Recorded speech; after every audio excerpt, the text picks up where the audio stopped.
All right, all right. So let me show you what's going on here in the let me show you what's going on here in the gallery in the studio. Okay, I've only been up for like I don't know. I've been working in the middle of the night, and then I've been doing some other stuff, um, on and off all day. Yesterday, just thinking up stuff. I'm always thinking up stuff. I understand now more than I used to. I understand now more. Um, People are lost in the sauce about a lot of stuff, namely, namely American history and art history and what connects us value and why some of us don't have the mind to participate in all of the topics that people bring up. Now, in art, an artist's responsibility is we cover the majority of the facts of what's taking place in humanity, in art, through observations, and what's going on in the world. It's already being synchronized, more than likely, with the art who has participation in the art history aspect. It's already being synchronized into that artist's work. For me, I get a lot of people where they're struggling. So a number of people that I'm meeting, they're struggling. They don't know their place in the world. They don't know who they are, um, in comparison to you. And then you have people where they have questions like, well, what makes you so special, versus this person or that? Special is a term that other people use to describe someone else's ability. Special is not the term that the person uses to describe the responsibility that they have to do what they do. And a lot of times, this is also a misconception in the communication of what makes an individual successful and what makes an individual not successful. Too many people get caught up in the verbal garbage that goes along with trying to elevate themselves higher than doing the work. It's a steady climb of a work discipline and an ethic that goes along with your participation of whoever it is you actually are versus me. All I can do is give you the facts on what I do. So today I'm going to take you around the gallery and show you some of the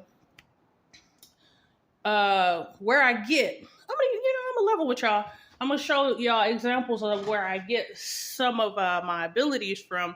I don't have a problem doing that because a lot of people are lost. I don't know where they got lost at. I wasn't with y'all. You know what I'm saying? So I wasn't with y'all when you got lost. I wasn't there. I was somewhere doing what I'm showing you today. Okay, so let me make it basic. So what I'm gonna try to do is I'm gonna make it basic for you. I'm gonna keep it basic history. Some people do, some people don't like this entire approach, but you got to keep in mind, like when you're a person from an inner city talking about you from Detroit, you do this and you do that, and then you have people that don't know nothing about who you are show up and they question your abilities. Sometimes you have to level with them, and we're living in a time period where a lot of people, they don't understand art, they don't understand history. A lot of people don't know themselves. A lot of people don't know themselves at all. Like they don't know themselves at all. This is a problem I don't have, but this is a problem that other people have. So I have to be, I'm not sensitive to it, but I have to be keen to, meaning that my emotions have already been observant to years ago in advance to the treatments of other people for years. You don't have to bring it up to me because I've been communicating these observations of my art for decades now, right? So I'm gonna show you a couple of examples of what I do. But like I said, first let me show you. Okay, so let me give you some history real quick because some of y'all don't understand what I'm talking about. So I'm gonna give you a couple names. And I never, this was something that growing up for me, I was taught to have an appreciation for where I get the gifts from. Because in Detroit, a lot of people, they cocky about and they feel fresh about a bunch of other stuff that don't have nothing to do with what I do. So I was always in a world on my own. And it wasn't just about being a good illustrator. It wasn't just about being a good drawer. What I was doing was even different in and apart from what regular illustrators and people who draw do. And I had to understand as I was developing that communication, good parenting. My mother, she always kept me in the loop. My mother always let me know at every step, oh, okay, this is this and this is that. I did not get lost in the sauce. So now let me break down to you some names here, because a lot of y'all have conjectures. And some people, y'all going all the way back. I don't know what y'all imagining, but it don't got nothing to do with what I do. Okay? You see this book? You see this name? Right here? Hi, I'm Cambia Smith. Okay. What I want to show you now is an example of something that I didn't even peer into. My mother already knew in my artistic development, and she would just tell me as I would go along, as I would be doing stuff. She'd be saying, oh, okay, try this, try that. And she would be encouraging me, but she would never tell me exactly what to do. Now that I'm an adult, I went and I purchased books on the person and the people that I get these gifts from, right? So we have a similar understanding of how to do things. I'm gonna show you a couple pictures. In the first picture, in the introduction to this book, I don't know if you can see this.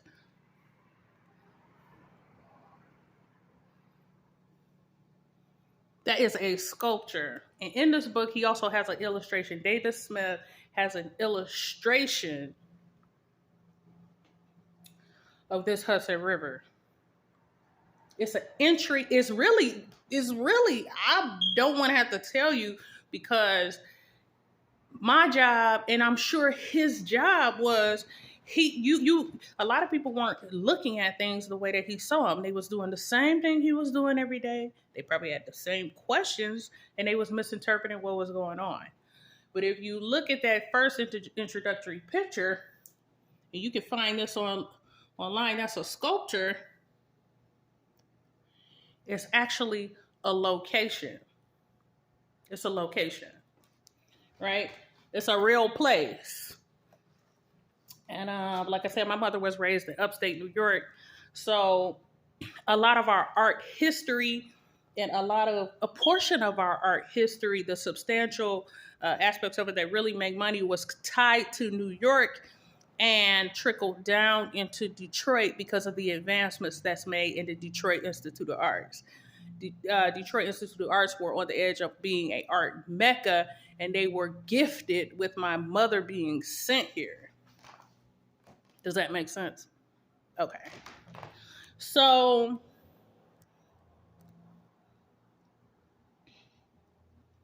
I'm going to give you just look at some of these lines. Here's a man. David Smith is a guy that, even in this instance, he's giving you answers to questions that you have in observation about scale and balancing, about physical laws, physics, about approaches to all the time, about how you can approach something all the time. He was also very keen on communicating something that he had a fear of. And if you were to look in his earlier books, and keep in mind, my mother, which was interesting to me, thought that the majority of what I was doing was really a lot like David Smith. And I could agree with her because the truth is her mind was more like David Smith. And some of the ideas she had, she understood it in a mathematical and in a science perspective, so she could communicate to me what to do visually. But my measurements and what would be accurate, I train my eye to be accurate on certain things. So I train my eye to have the mathematic and the science respond, the hand-eye coordination to have the math and the science respond in order to be able to render my art a certain way.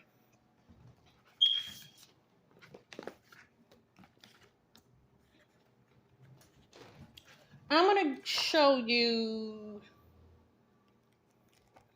to give you another, if you go here,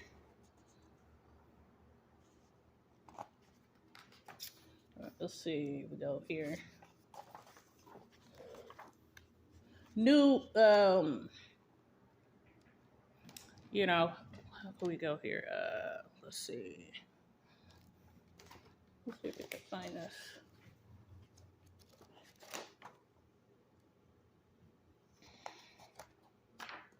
I wonder if it's in.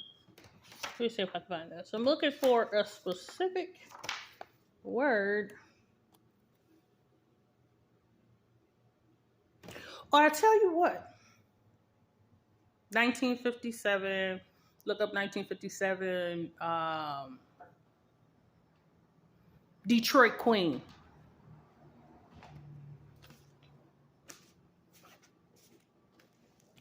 My mother was born in 1957. Sharon Smith. Okay. Now I'm going to take you to a few pictures in this book. Now keep in mind, I got to show y'all some of this. It's David Smith Invents.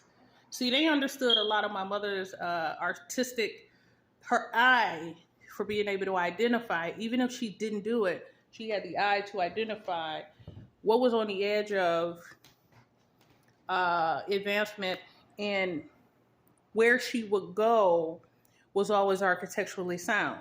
What she would wear, where she would be seen, where we would go, all of the things that we had to do, all of these places communicated and to where we, to our inheritance, to the people who we're related to, where to go, where to safely get things done, where we like to sit down and enjoy ourselves for something to eat, chatting with friends, where we would like to actually be in the world is my mother's trained eye.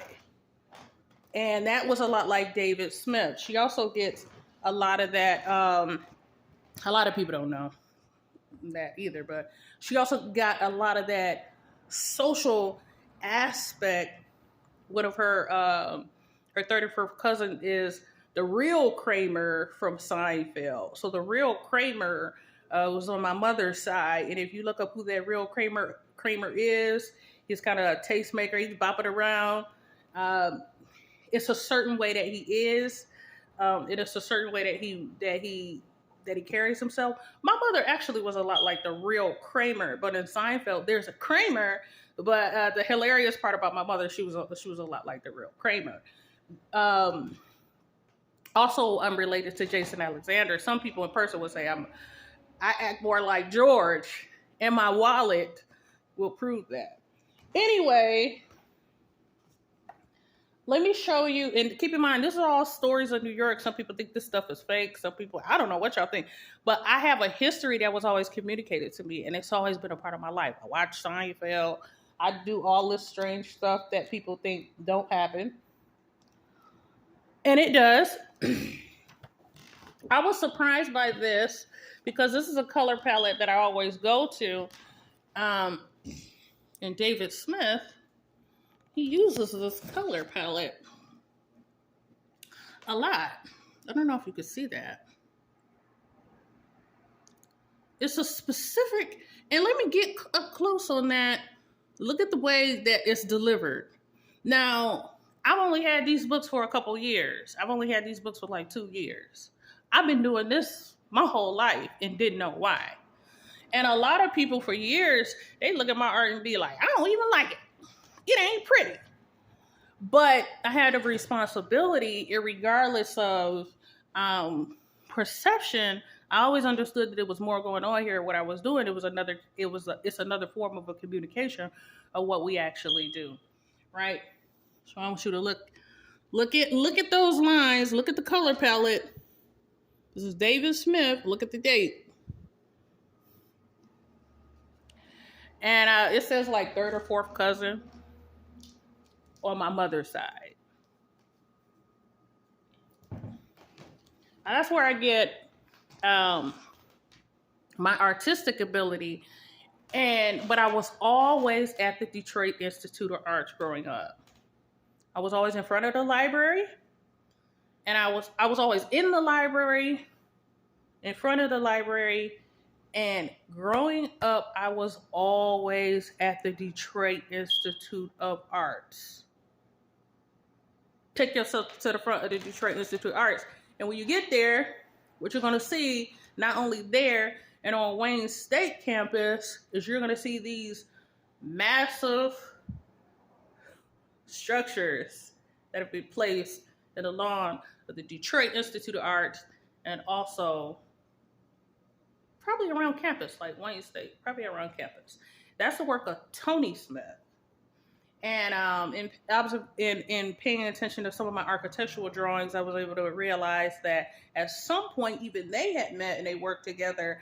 But through observation, I was able to pick up, oh, that's where I get this freestyle. I got this freestyle drawing, this way that I put down stuff. A lot of people don't understand that rapid movement. They don't even get what that is and what that's about. Tony Smith.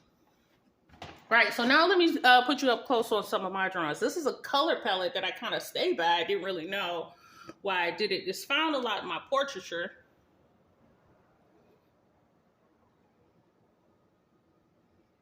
And as you can see, some of the markings are structurally similar.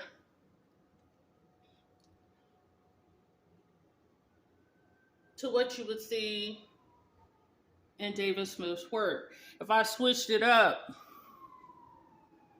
and I made another communication of an approach to or how to do something, a lot of times I just start with a lot of this in the color palette because this is natural for me.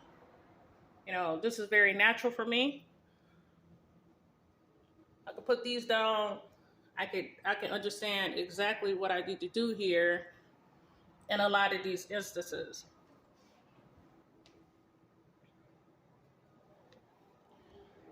Y'all have a lot on y'all mind, you know. I'll be waking up to people talk about, they be like, well, you know, young people, they didn't been reading a lot. It's a lot more, you all are, a lot more is, I apologize to y'all because I'm ignorant to this, okay? A lot more has been pushed onto you all, young people, in political movements, in politics, and it's thwarted the information, it's thwarted the facts, which means it's a lot of work that's not getting done. Now, I always knew that I'm very neutral in regards to politics. Obviously, because of the work that I do, we talking about art history here. It's a continuum. It's a continuation of art history. I have a responsibility to do, and it just so happens that by law, it is protected by the U.S. government, right? Because these are history works, and everything, a lot of what artists do, I was raised as I tell people all the time because they don't understand. I was raised as an art genius in the city of Detroit because by DNA, they already know what I do, what I'm capable of. Some people I don't have it. I don't understand what I. Let's just say I just don't understand. I don't understand people that don't understand geniuses because I am a genius, but I understand geniuses because I used to always be around geniuses. It's the best way I can describe it. So I don't have that problem. Okay. I would take you over to some of my architectural drawings. And these are drawings that I do on, these are line work exercises. I do these on the split. I can do these, I can do like 30 to 50 of these in succession. They always in my mind or rotation. These are rhythm-based movements. And I've communicated this when I tried to teach people how to draw, because what I'm trying to teach people is I'm trying to how to train your mind to let go of theory and conjecture. The idea of, like, I'll give you an example. Look, these are free line drawings. These are just like on the spliff. I wake up in the middle of the night. I could do these at any time of the day. I could do this in variations, multifaceted, flip it any which way you want to think about it, however you want to do, whatever you're thinking about doing. I do these as exercises, as line drawing freedom exercises for me. So I'm going to show you examples. These are these are cities. These are perspective views of different parts of Detroit. Abstract. Buildings, the way things interact with the buildings, the time of day, what was the weather like?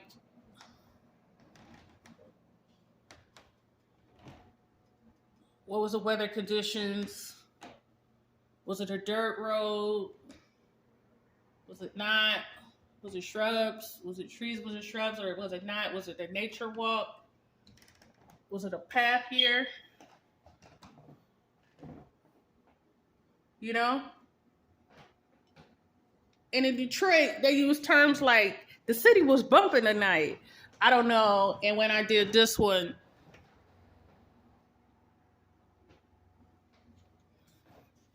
you ever see those almost like those graphic videos where people animate buildings and they look like the building is jumping to music? I do these on this autopilot. Anyway, so that's an example. That's an example of what's in the studio. And keep in mind, I just took down all this. Actually, the majority of these, I took these down chilling, talking to one of my friends a couple days ago. I took down a couple of them that I got like a bunch of illustrations. I took those down after I did a show. And then I went on ahead and I popped these up in the middle of the night. These are people. What I'm about to show you right now. There's a people that I run into all the time, whether they think I'm looking at them or whether they don't think I'm looking at them, whether I saw them or not, whether I heard their voice. Even if I didn't look directly at them, I heard their voice and I sensed their presence. And so I put down something for that. A lot of times I store it in the memory bank. And in the memory bank, when I get ready to draw, I'm whipping all these people that I knew was there, you know? And this is a part of my inspiration process, which means my inspiration process is non-discriminatory. It's not based on anything other than a responsibility to do what I'll do, what all my people have always done. It's not a, so let me show you. These are people.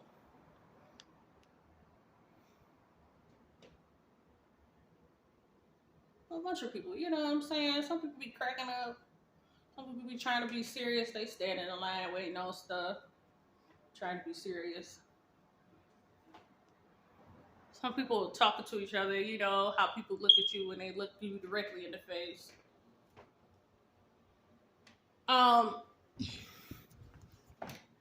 This takes a lot of research for me, which a lot of people thought for years that I was lazy.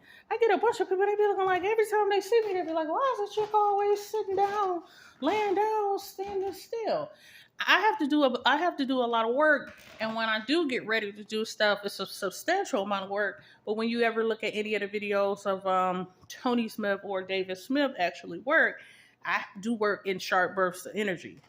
So a lot of the stuff that I do it and I do it real quick. I don't waste no time because I already know it's like puzzle pieces. I already know where this stuff is supposed to go. It's boom, boom, boom, boom, boom, boom, boom, boom, boom, boom, boom, boom, boom. And then when it's time, up, up, up, up, up, up, up, up, up, up, up, up, up, and then I chill. Right? That's my work style. That's inherited. So you have people, like I said, there's a lot of people, it's young people, y'all stuck. I don't know what y'all talking about, but some of this stuff deserve a communication, but don't let it get stuck in your mind. I'll give you an example. A lot of the stuff that you all are being introduced to is because you have an emotional makeup. They making sure you have a feeling towards history. They're not telling you to act crazy because you have knowledge of history. They're not telling you to go off that you need to do something about what has taken place in the past. When you are a people that have a specific gift or a specific talent, what responsible adults are typically trying to do is what they did for me. I'm a responsible adult. Don't let them lie to you. It's true. Okay? So let me tell you, what I'm saying is that there's a lot of people that are not responsible with their emotions. They don't know how to. Some people come from a world where they had to do a bunch of stuff real quick because they had a bad feeling about something, and then they weren't able to recoup the loss and the balance. Right?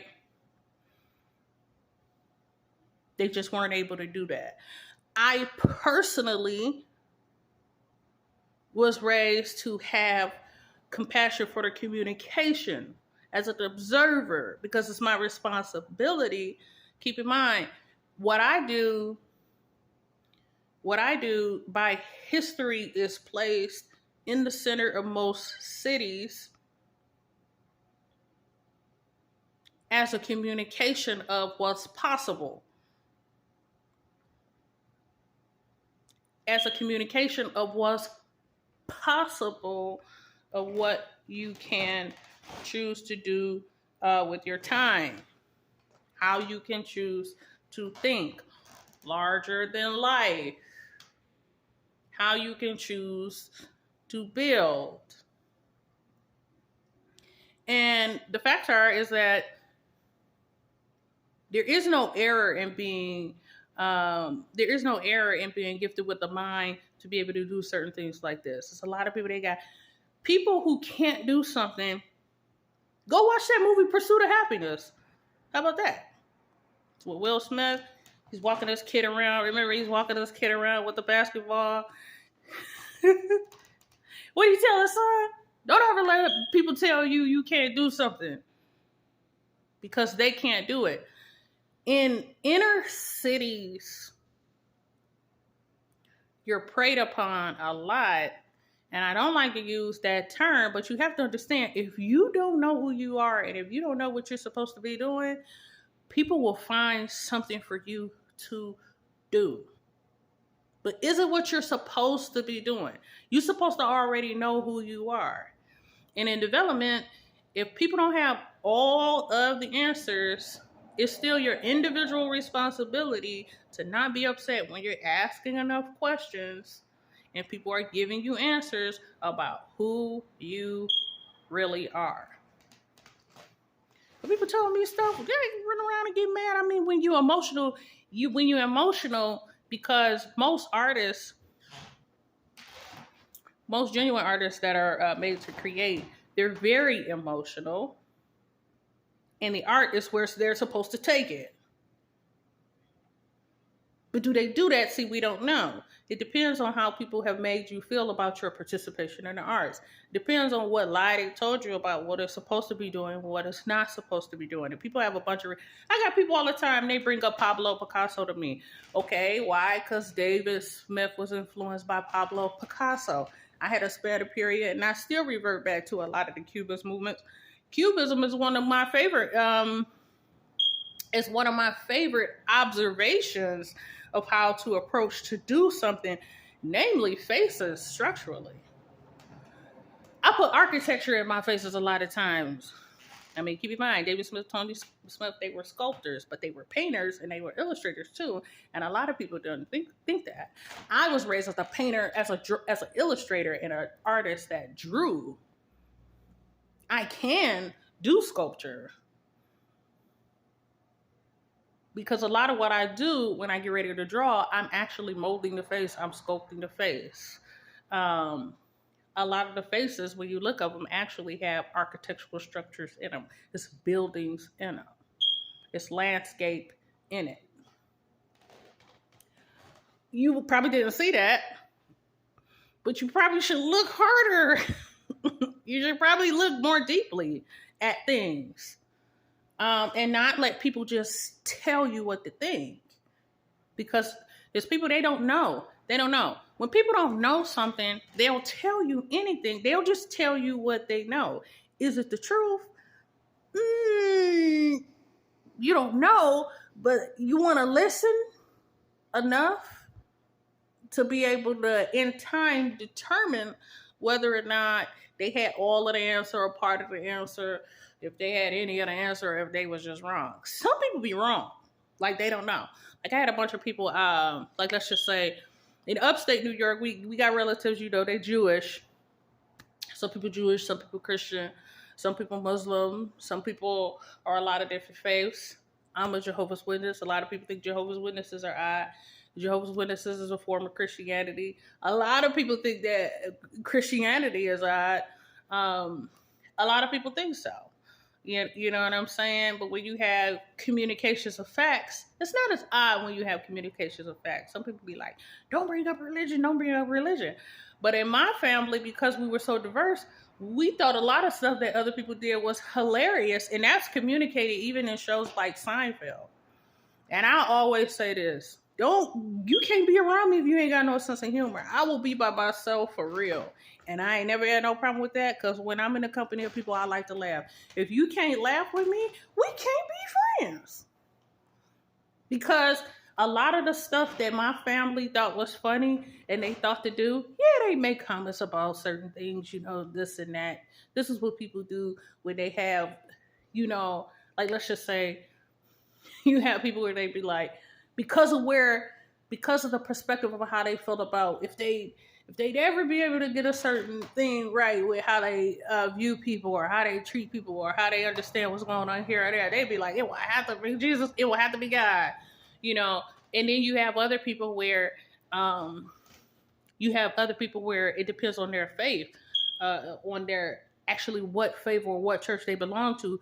They be like, don't be using God's name in vain. You know what I'm saying? You got some people where they're on it and they might be on a whole other perspective of how they feel about any person using the name of Jesus Christ, with not understanding the perspective of why a Jewish person who's related to a person who's a Christian would be saying, well, where am I getting the offense wrong? What can I say? What can I say or what can I not do? And if any person can actually communicate this to me in a way that's hilarious, that I can find a way to do this every day, it would have to be God. It would have to be Jesus Christ.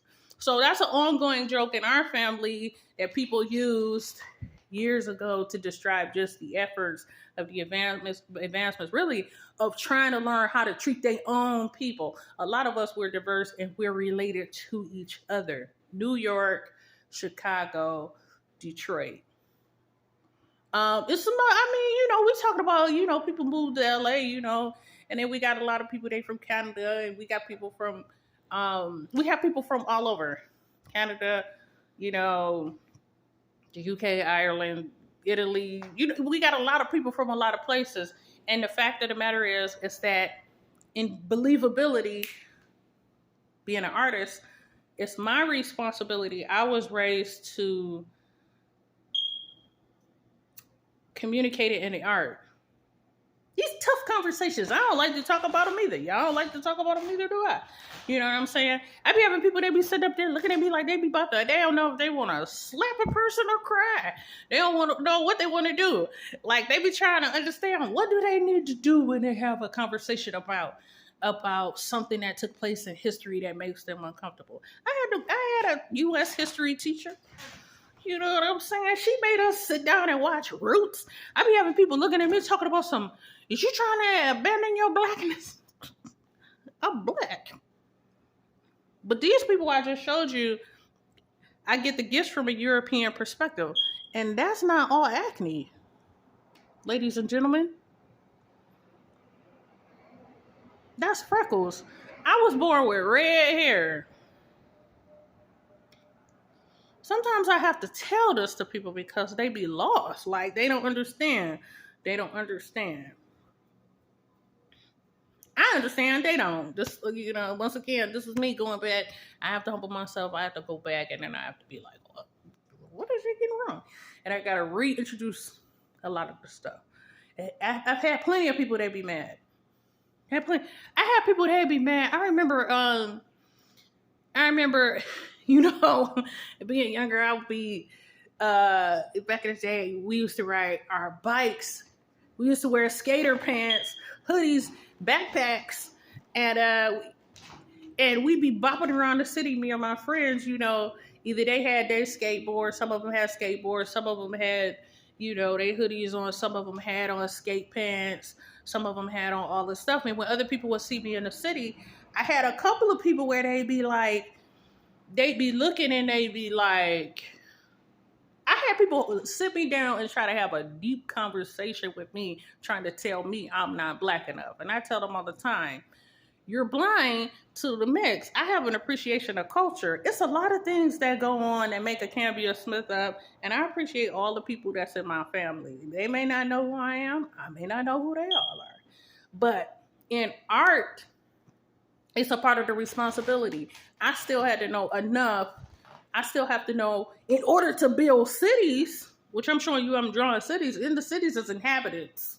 In the cities is inhabitants of people that you may or may not know what they do or what they do not do. It's not my job to be able to know all of what they do or do not do as inhabitants of a city. But when you build in structures, you have to know enough about people. And keep in mind, what was already put in place for me was a generalization of an aspiration that's placed in the center of the city of Detroit.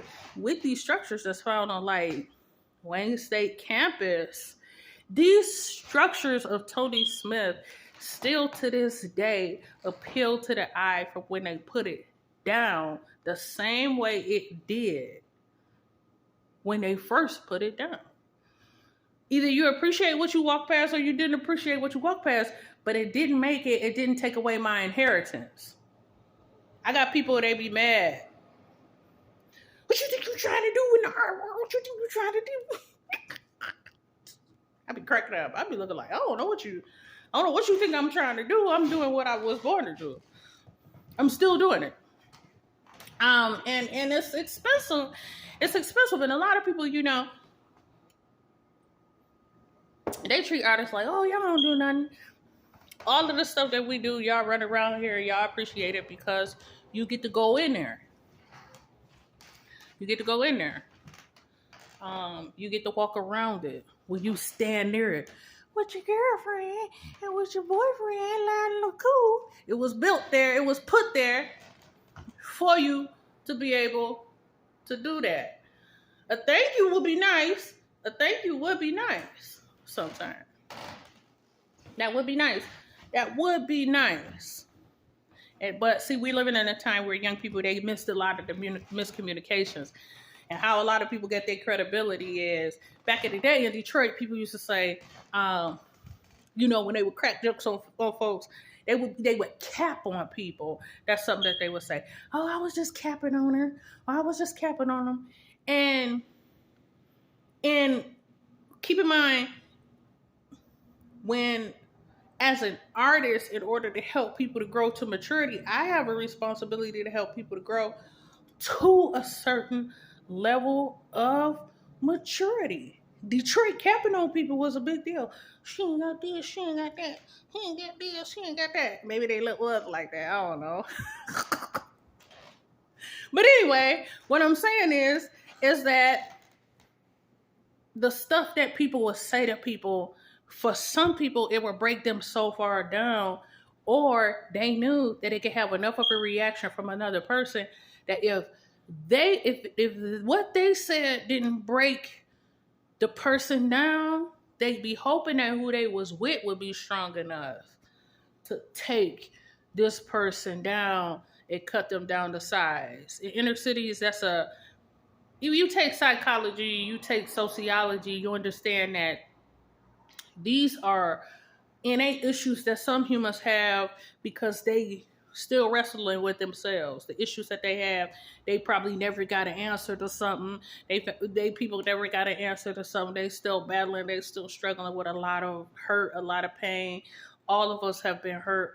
All of us have experienced pain, but they don't have a place to go with it. So they project it onto a person that appears to have it all together, hoping that if this don't make them feel terrible, if I can't do it, we'll get someone else to do it.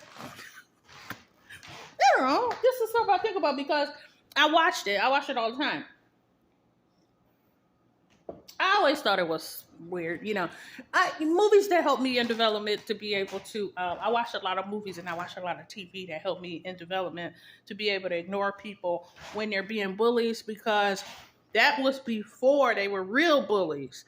Like back in the day, it would just be, people would say a couple things, but it wasn't like where people weren't really getting hurt like how they get hurt now by saying something. Like a person says something, you know, their friends will be like, yeah, you know, but it was kind of funny, and they might cheer them up, and then all of a sudden the people, they friends with the person that said something about them.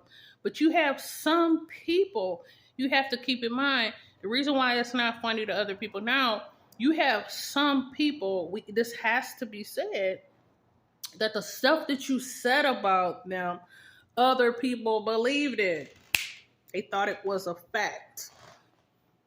And so you have people where they have the mind, the resources, and the ability to roll up into that person's life and be like, you know what, I'm going to show them something. I'll be like, whoa. I'll be like, let me get my tea. I better get me some coffee and hide over here and draw something. Anyway, like how I said, a lot of people there, I always called it crazy. But people don't like that term because in history, people don't like to be called crazy. They have periods where they didn't call it crazy, they call it chaotic. Whatever you want to call it. But in chaos, people do very strange things. And in a city like Detroit, it cycles itself. You got people where their habit is, it's the only way they knew how to do something. It's the only way they knew how to do something. Their habit is, you got to keep bringing up this mess. They like doing it. I got to keep bringing up this mess. I got to keep doing this. This is how we keep things going. Yes, it don't work. It don't work for them anymore. The other issue that affects a lot of people is when people move from down south to up north, or if you did like me and I moved from up north to down south from 2010 to 2015, and I did it to train my perspective. And what happens is with some people is they don't understand what's happening.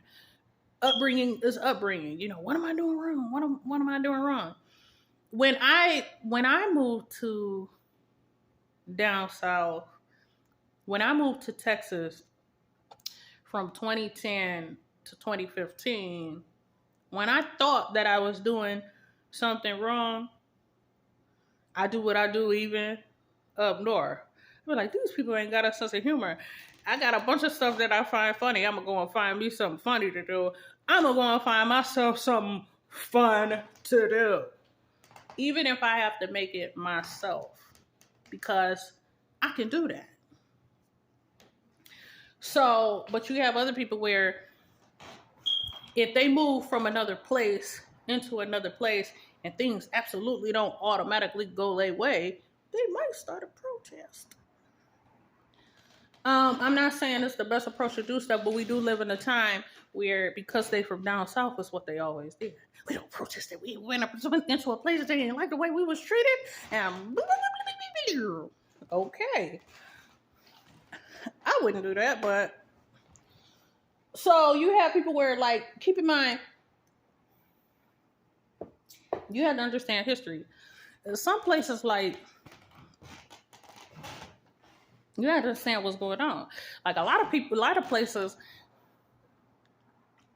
we've been liberated from what some people would call, you have people, they still talking about being enslaved. I watch Roots, I watch Glory, I watch all these movies.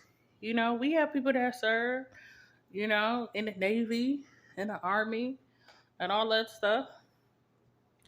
I'm very knowledgeable of historic facts, of history and facts.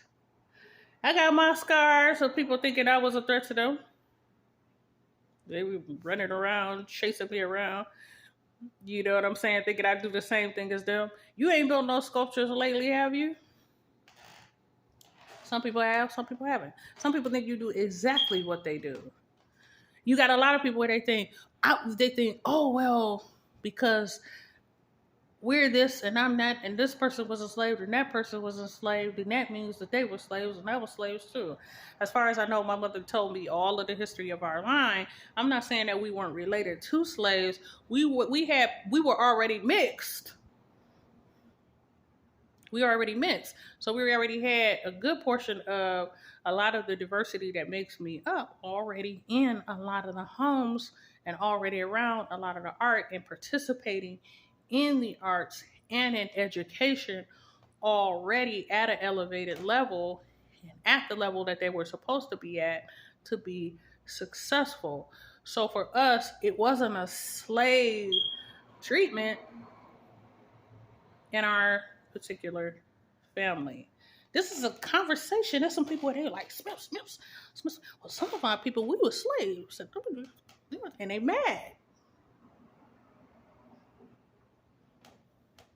But you have to understand, go and look at the history of what slavery is. Go and look at what makes slavery up. And now you got to ask yourself, are you a part of the problem, or are you a part of the solution? Because you have some people where they have habits that don't even liberate them. Some people have habits where they are enslaved to their own desires.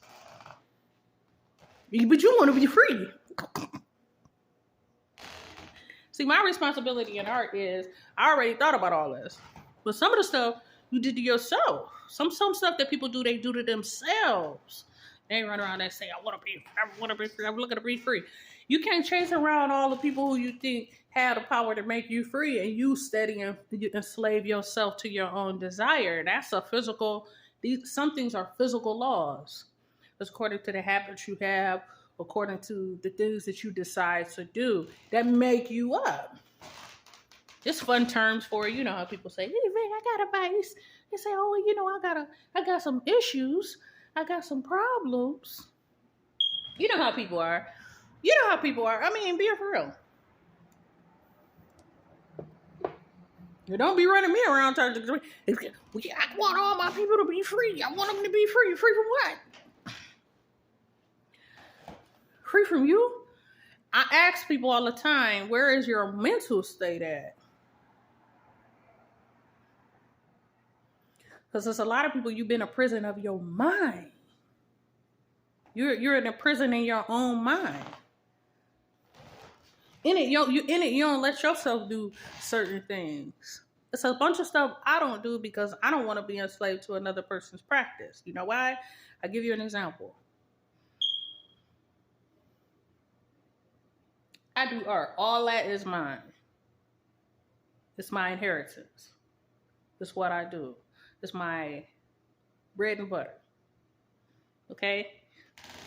There, it cannot and it will not cease to exist because it's mine.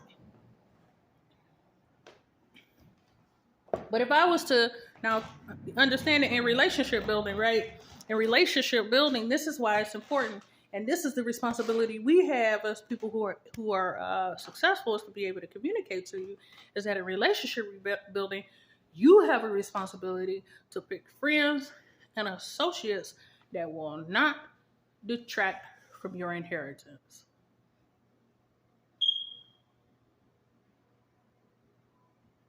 Now, people rolling up on you and they stealing from you, they're not your friend.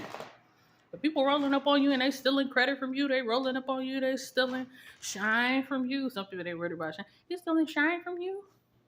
They're probably not your friend. They're probably trying to upstage you. Your job is not to be upset. Your job is to be discerning. That's what you have eyes for. That's what you have senses for. You have senses. You don't know what senses are? Look it up. Senses give you the ability to be able to determine why people are in your space. Why are they there?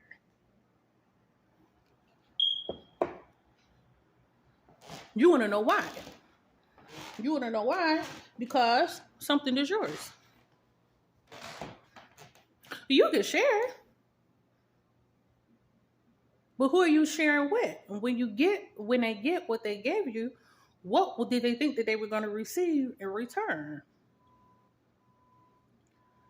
Because the communication goes back to the individual in their mind and in their heart. Is motive-based. The research that I do and the art that I do in building communities, in hindsight, structural things that sit in a place in a community is stabilized, balanced structures. Stand in front of the Tony Smith at the Detroit Institute of Art and understand the mind of what I inherited. A lot of things that I do, they're very stable, sound structures. They don't, I mean, I render these sketches around here because my communication has still been, I've been communicating with the people who still slaves in their mind. Whenever they got a crusher, they run around and they want to ask me, well, what's going on? What's going on? And I'd be like, look at this.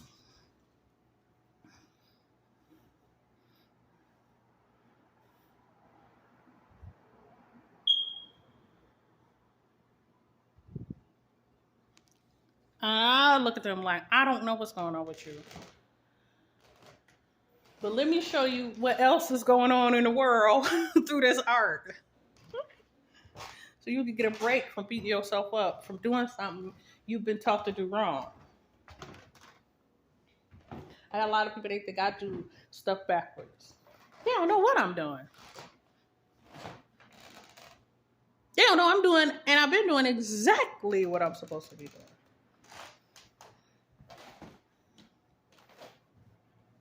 You had that wrong. And sometimes it's nothing wrong with saying that. Like in art, I had a couple friends where they was like, well, Kimberly, you should do a YouTube channel because people be saying all kind of stuff for you. When I was younger, people in the inner city, when a person, like I would literally be in line when a kid would push another kid and then another kid would be like, punch him. And they punch him real quick and they'd be like, he ain't never gonna mess with you no more. In my mind, after learning that this bumping, pushing, hitting, tugging at each other, even when I was young looking at it in observation, it didn't fix anything. They be saying, oh, okay, he got him real good. Probably got him till next year. You know what I'm saying? When the kid figure out how he gonna get bigger than them and they been saving it up. You know what I'm saying? They saving it up. Me? Yeah, I mean, it's so much more going on that's worth more going on that need to be done. Y'all can keep all that drama. over here. Keep it. Okay? I do more than that. I do a lot more than that. I had a lady, I had people, they be like, because you got people where they be wondering, well, I had a lady when I was working at Kroger. I was working at the fuel station at Kroger in the suburbs. She said, why these people keep showing up here? I had people, apparently they was from all over. They didn't look up Smith's. And they didn't look up their people, and they realized some of their people were slave owners, so they want retribution.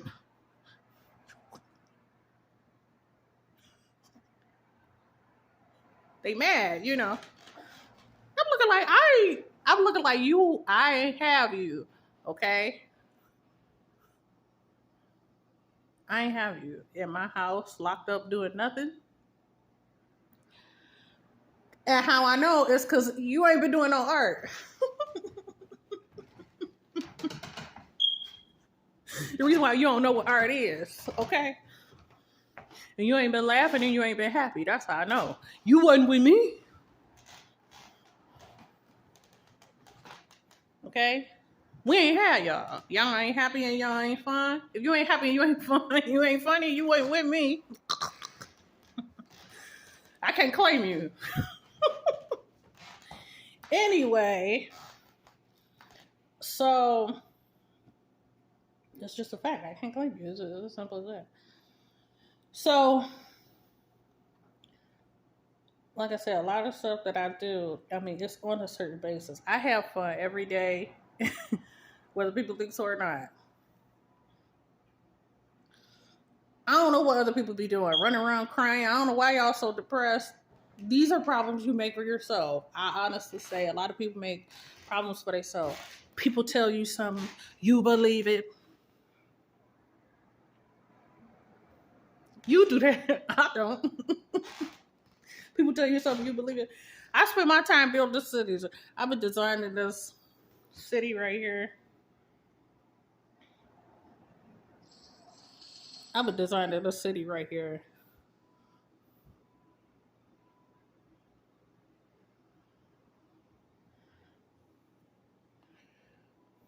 Years ago, they used to have like The Sims. You could build a community. You could build a city. It have inhabitants. It have people in it.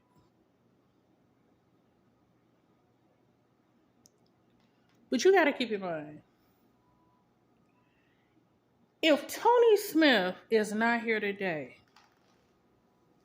but that art is still sitting in front of the Detroit Institute of Arts, that tell you how we feel about our stuff. If you asking me, can you be in my company, but I'm going to have stuff that's going to be coming up missing for reasons I can't explain. I'm losing my inheritance. I'm losing my possession. And you don't understand why you taking it. You're going to have to give it back. Somehow. It don't belong to you. It's not yours, okay? Somehow you're going to have to give me my stuff back. Got it? Somehow, okay? Because a lot of what we do is put in place in a community because it speaks to other people who know how to behave. They can go around that sculpture, go to school. They can go into work every day. They don't have an attitude. They make their money. They feel better that it's still there and the wind didn't blow it away. Every day they show up for work. That costs money. So that's why I tell people all the time, what I do costs money. Don't ask me. I won't be asking your friends, what does she think she is? After I made this video. Okay? That's the truth. I handle my business. I've been handling my business. And I felt like it was my responsibility today to tell you all that it's okay once you know yourself. Your job, you got to know who you are. Stop letting people lie to you. Waste your time. Got you mad about nothing. You running around here trying to do all this stuff thinking you going to get rich. What that got to do with anything? Bye.